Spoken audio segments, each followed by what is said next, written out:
Greetings and welcome to our today's news bulletin here on Luntha television.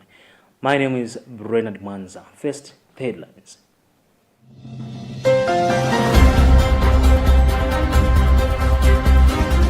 Pope Francis presides at Mass on the Solemnity of the Epiphany.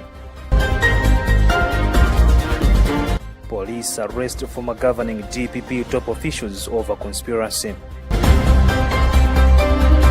Interfaith Forum for Peace calls for peace and dialogue ahead of Malawi's general elections. In other news, Mozambique opposition leader says he will return home from exile.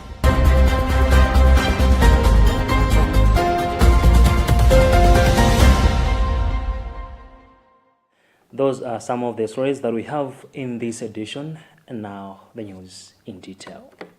Pope Francis presided at Mass on the Solemnity of the Epiphany of the Lord on Sunday in St. Peter's Basilica, where he recalled that the star which points to Jesus is visible to everyone, inviting us to seek him in all things.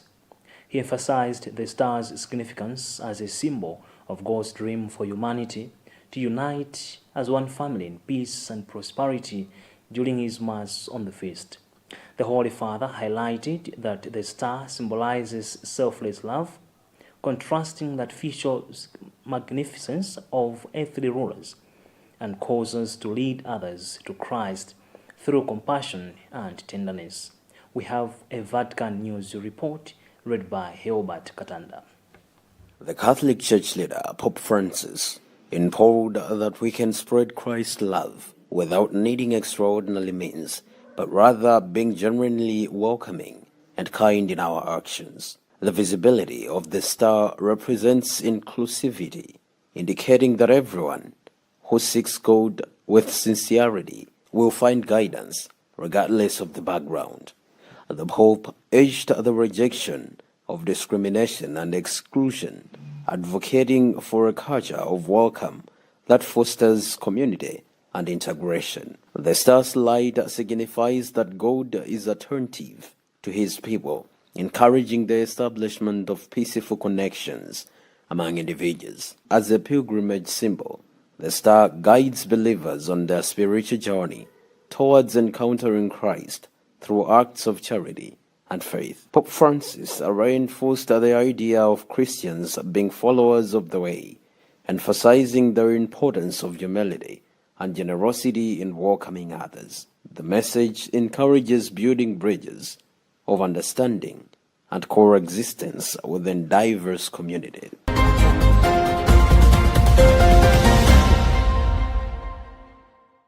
Still on the same, Malawi joined the rest of the Catholic Church in the world in celebrating the Solemnity of the Epiphany of the Lord, which is also called the Epiphany Sunday.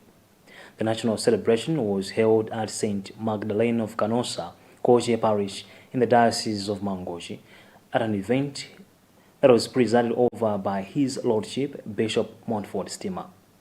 However, several dioceses and parishes also held similar celebrations at their respective levels, where children were given a platform to serve in different capacities, mainly in liturgy. In the Diocese of Lilongwe, the main event was at Our Lady of Fatima Parish in Salima, where Archbishop George Desmond Tambara was the main celebrant, and he also used the same event to open the Jubilee year at the parish level. The auxiliary bishop of the Archdiocese, His Lordship Bishop Vincent Mwakwawa, also presided a similar mass at St. Joseph Kasungu Parish, where he emphasized the role of children as agents of hope amidst global challenges. We have the details in this report.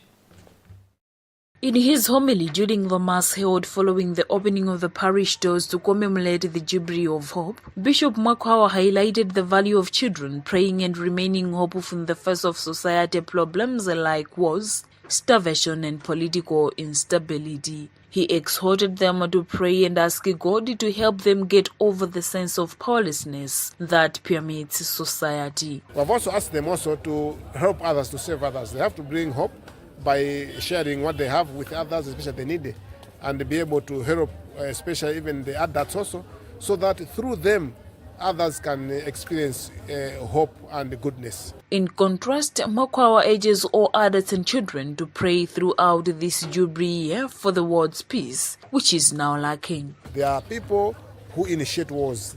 They have their own selfish egos, selfish hearts. They start wars. They have no forgiving spirit. They want to revenge. They want to show authority and power. I've asked children to pray and all adults also to pray in this year of the Jubilee that we should bring this sense of peace in the hearts of many, especially leaders and adults, those who are influential, so that when they have peace and they have Jesus in their heart, then they can also spread peace.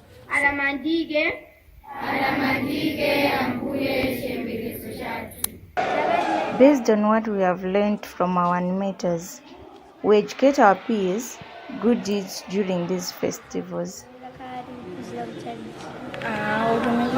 These festivities teach us more about how to properly serve the church. We think this will help the church become stronger in the future.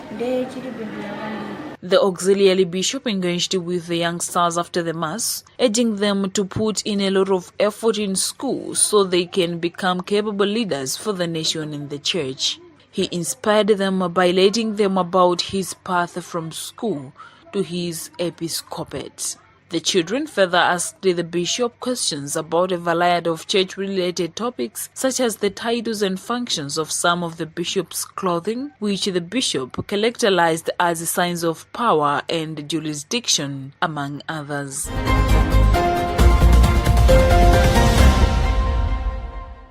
That was Charity Chilanga reading that report. Some former governing Democratic Progressive Party DPP top officials will spend the night in Kula waiting court appearance tomorrow.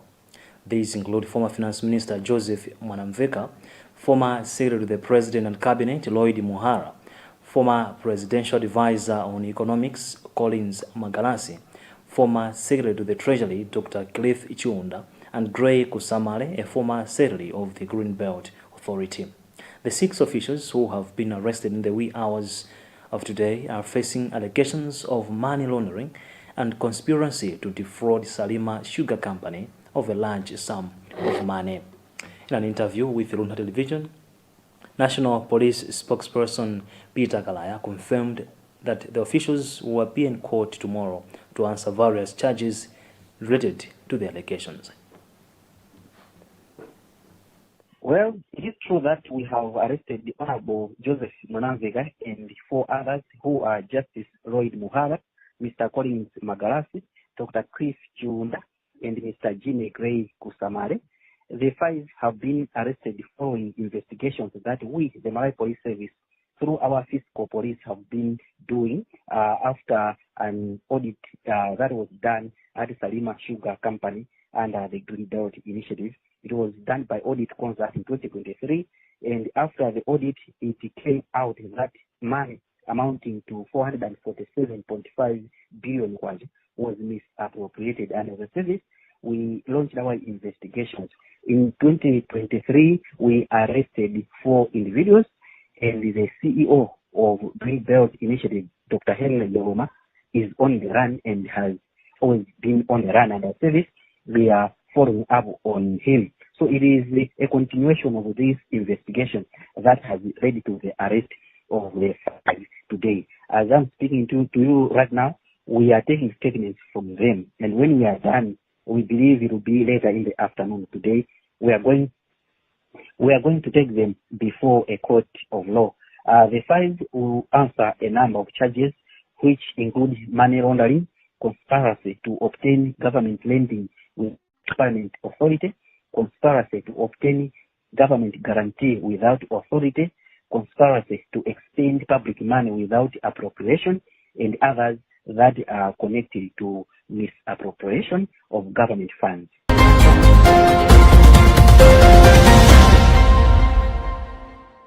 Defense lawyer representing Mwanamveka, Gilbert Konyongwa, has told us that the arrest is linked to the Greenbelt audit, which was conducted in 2023, and the officials will appear in court Tuesday morning.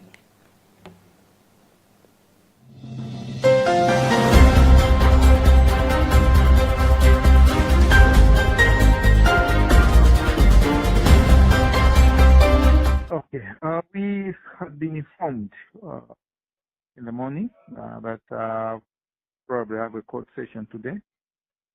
But as you may see the time now, I don't think it's practically possible to attend court today. So we are hopeful that we shall attend court tomorrow morning. Necessarily, but my personal assumption is that possibly the prosecution team is not ready with the processing of the charge sheets to be presented to court. So because we are at the fiscal police in the morning, I'm sure that maybe the prosecution needed time to conclude the documents for court. So maybe that's why we were unable to attend court this afternoon.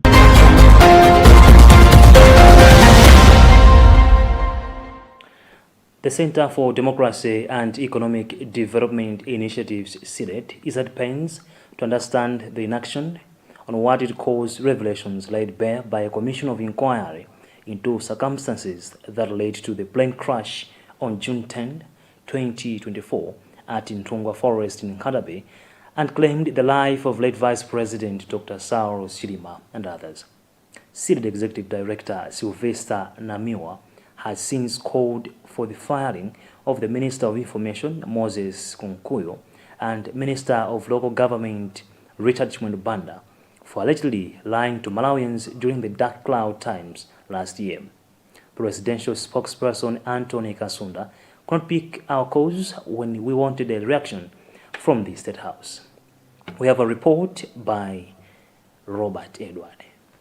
In its analysis of the inquiry report on the plane crash circumstances, CEDET noted at least 17 loose ends revealed in the report that has gotten Malawians more questions than before into what happened to the plane crash and subsequent death of their second in command, together with 8 others. Speaking at a press conference in Lilongwe, CEDET Executive Director Sylvester Namiwa, among others, said the loose ends include the circumstances on whereabouts of the black box, the 24-hour search, and ministers and President Dr. Chagwera public utterances on the circumstances that do not tally with some recorded media reports' sentiments. The organization has, however, described the report as sharp, expressing dismay for the inaction of the state agencies on issues that were reviewed by the inquiry report 21 days after its release. Its executive director, Sylvester Namiwa, has therefore asked the president to fire Minister of Information and Local Government, Moses Kunkuyu and Richard Chimwendo respectively, and Makra Director General Daud Suleiman, and Secretary to the Office of the Vice President, Dr. Lake Sikwese, and General Paul Valentino Piri for allegedly lying to Malawians. And the report is a sham, a waste of time, and a waste of resources. In fact, we are challenging the Nani Chakwera administration to probe this Jabbar Alide-led Commission of Inquiry. At the same time, they should call for an independent and credible investigation into the death of former Justice Minister and Attorney General Ralph Kasambara. Meanwhile, we are challenging President Dr. Chakwera to fire the MDF boss, Paul Valentino Piri, Minister of Information, Moses Kunkuyu, Makra DG, Daud Suleiman, Richard Chimwendo, Minister of Local Government and National Unity, including Dr. Lake Sikwese, PS, in the Office of Vice President, in the Office of the Vice President, for blatantly lying to Malawians. And the inaction also confirms critics that that Commission of Inquiry was set up to exonerate and clear President Dr. Chakwera and his administration. Evidence is contained in that report that they wasted a lot of time, attention on trivial, leaving out important leads, for example, the whereabouts of blood in the bodies of the victims, the absence of fuel, when we are told that that plane had a 3-hour fuel, and other glaring inconsistencies. He has since appealed to the next government after September 16th general elections to consider investigating the plane crash to establish criminality elements and hold the criminals to account, and also investigate the circumstances leading to the death of former renowned legal icon Rafu Kasambara. Our attempt to get State House's response on the matter went unsuccessful, as presidential spokesperson Anthony Kasunda could not answer our calls. There has been growing disamusement to the Commission of Inquiry's report, with the most recent being that of Luntha Archdiocese Archbishop Thomas Nsusa. For Luntha, this is Robert Edward.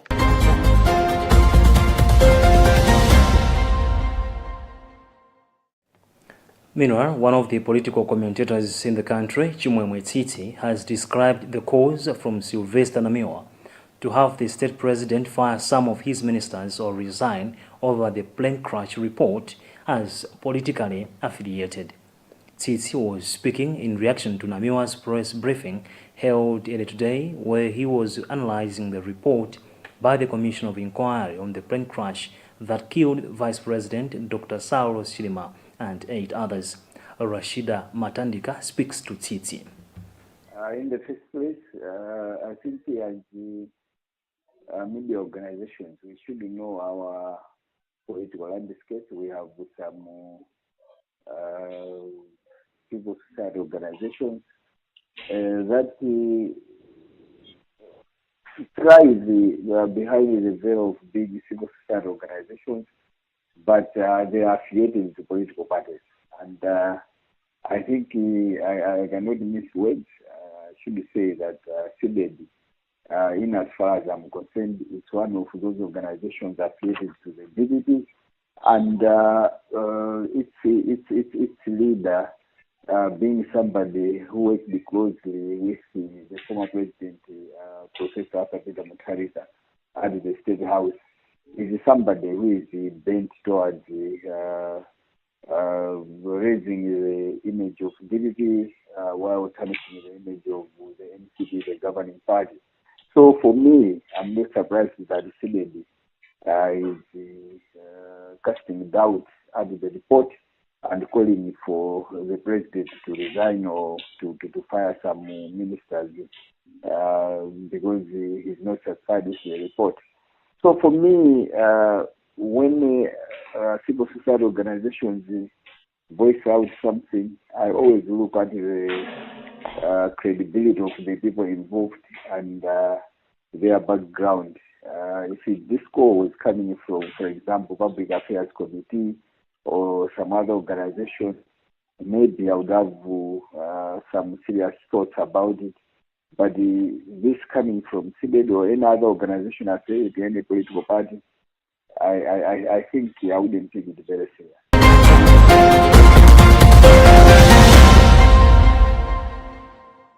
You're watching the news bulletin here on Luntha Television, and today you are with me, Bernard Manza. We'll take a short break and we'll come after that.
Welcome back. And proceeding with the news, the Ministry of Health has announced plans to administer 720,185 doses of oral cholera vaccine across 4 districts affected by the ongoing cholera outbreak.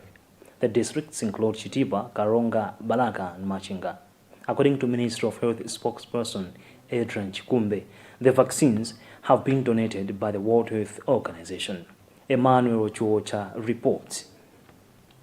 The vaccination campaign comes at a critical time as the rainy season is expected to worsen the spread of cholera due to poor hygiene practices. Chikumbe emphasized that the vaccine will be distributed alongside essential cholera supplies and risk communication materials to support communities' engagement. According to the Minister of Health, the campaign is not a mass vaccination program, but rather a targeted intervention aimed at managing the current outbreak. As of January 1, 2025, a total of 229 confirmed cholera cases have been recorded since September 8, 2024, with 14 deaths reported. The ministry is urging the general public to adhere to proper hygiene practices to prevent the spread of cholera. This includes regular hand washing, proper disposal of waste and avoiding contaminated food and water. Cholera outbreak was declared a national public health emergency in Malawi on December 5, 2022. Since then, the government and the health authorities have been working to contain the outbreak and provide medical care to the affected individuals. Cholera is a highly infectious disease that can spread rapidly in areas with poor sanitation and hygiene. The oral cholera vaccine is a safe and effective way to prevent diseases, and the Ministry of Health targeted vaccination campaign is a crucial step in controlling the outbreak. The World Health Organization has been supporting Malawi efforts to combat the cholera outbreak, providing technical assistance, medical supplies, and vaccine. For Luntha News in Lilongwe, this is Emmanuel Chuocha.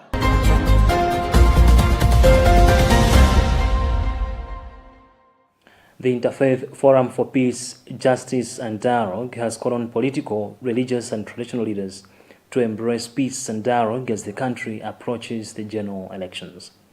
In an interview with Luntha Television on the emerging issues, instances of violence and the state of the nation, Forum's spokesperson, Reverend Timothy Nyasulu, urged everyone to be peaceful, exemplary, alert and courageous in pursuing peaceful coexistence. Charity Chilanga reports. Reverend Nyasulu expressed concern over reports of underage registrations, deliberate under-registration of some districts and machinery deficiencies.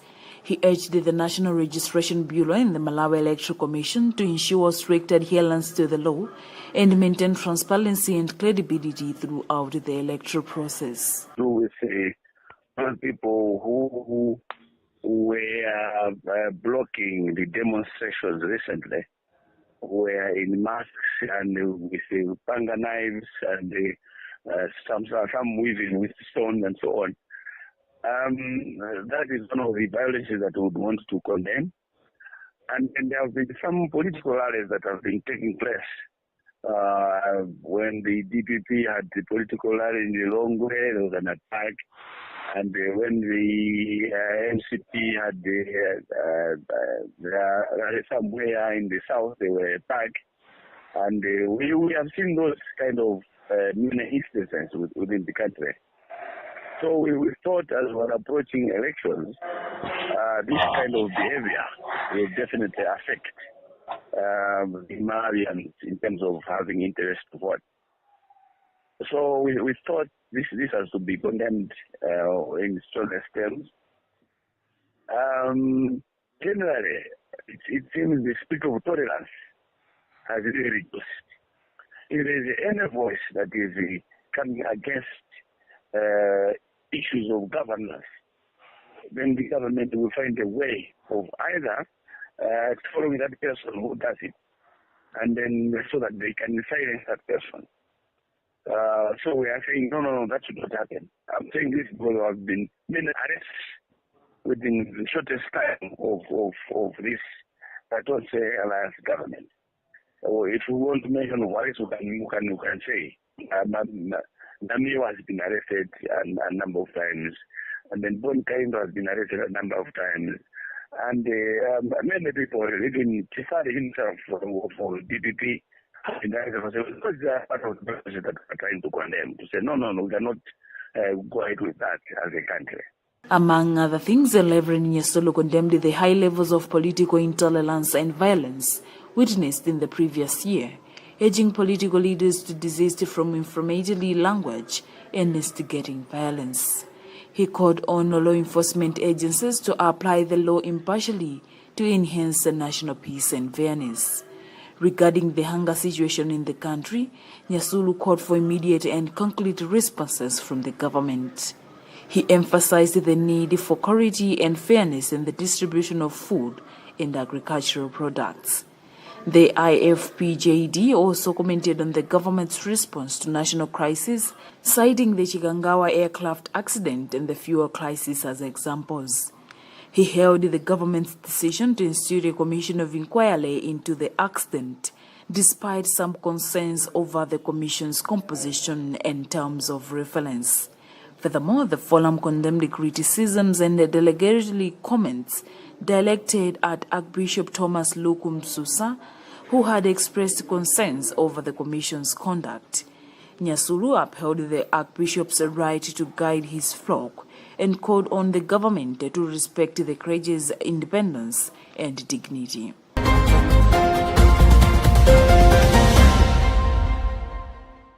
Now, in other news, Mozambique's opposition leader, Venancio Mondlane, who has been calling for protests for weeks from exile, has said he will return to the country on Thursday. Mondlane said he would arrive ahead of the swearing-in of a new president next week. Daniel Chapo of the ruling Frelimo party is due to be sworn next Wednesday after a court confirmed his election victory. But Mondlane, the runner-up, rejected the outcome, sparking violent protests that have left dozens dead since October. We have a BBC News report being read by Helmut Katanda. Mondlane left Mozambique this month saying he feared for his life after 2 of his herds were shot dead. In a Facebook address on Sunday, he sent out a defiant message to the authorities, saying he will be in Maputo, adding that authorities do not need to chase him anymore. Mondlane maintains that he won the election and has called for more protest until there is electoral truth. His supporters have frequently staged violent protests across the country to demand an end to the 49-year rule of the Frelimo party. He has previously said he would install himself as president on the 15th of January, on the presidential inauguration day, despite the court upholding his rival's victory. The Electoral Commission initially declared Chapo the winner of the election of 71% of the vote, compared to Mondlane's 20%. The final official results from the Constitutional Court 2 weeks ago gave Chapo 65% and Mondlane 24%. International election observers have previously said that the vote was flawed, pointing to decorated numbers and other irregularities during the counting process. Security forces have sought to end the nationwide protest in a violent crackdown that has tested the country's stability. More than 270 people have been killed, including protesters, children, and members of the security forces, according to rights groups. Outgoing President Filipe Nyusi has in the past called for a dialogue to resolve the dispute. On the 27th of December, Chapo called for non-violence and unity.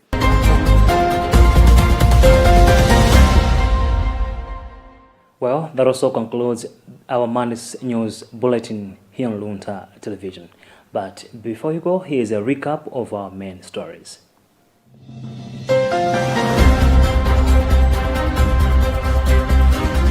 Pope Francis presides at Mass on the Solemnity of the Epiphany. Police arrest former governing DPP top officials over conspiracy. Interfaith Forum for Peace calls for peace and dialogue ahead of Malawi's general elections. In other news, Mozambique opposition leader says he will return home from exile.